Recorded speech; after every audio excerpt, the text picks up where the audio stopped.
শাশুড়ির সাথে পুত্রবধূর ঝগড়া আছে না নেই? এটা কোনো অস্বাভাবিক না। পুত্রবধূরও 16 আনা দোষ না, শাশুড়িরও 16 আনা না, 50-50।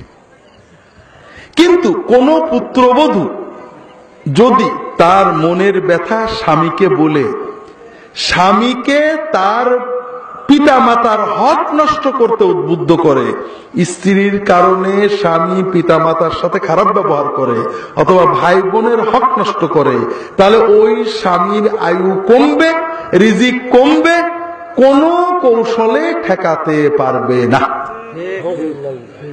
আর যদি কোনো স্ত্রী বুদ্ধিমান হন, স্বামী স্ত্রীর সাথে শাশুড়ির ঝগড়া হয়েছে, হতে পারে, ননদের ঝগড়া হয়েছে, হয়ে যেতে পারে, পারলে মাফ চাইবেন, না পারলে না চাইবেন, উভয়েরই দোষ থাকে। তবে স্বামীকে এই কষ্টের কথা কখনো বলবেন না, বরং আপনার সাথে স্বামীর আয়ু বাড়ানোর জন্য, স্বামীর রিজিক বাড়ানোর জন্য আপনি অবশ্যই স্বামীকে বলবেন যে তোমার আব্বা আম্মার সাথে ভালো আচরণ করো, তাদের হক দাও, ভাই বোনের হকটা অন্তত দাও, ক্ষতি করো না। আপনি যদি কষ্ট বুকে চেপে আপনার স্বামীকে তার বাবা মা ভাই বোনের অন্তত হক আদায় করার জন্য উদ্বুদ্ধ করতে পারেন, ইনশাআল্লাহ আপনার স্বামীর আয়ু বাড়বে, আপনার পরিবারে বরকত হবে, শবে বরাতের কোনো দরকার হবে না। তবে এটাতে আমাদের লস আছে, কথা বোঝেন, আমাদের লস আছে না? প্রথম লস আমাদের দাওয়াত হয়ে যাবে।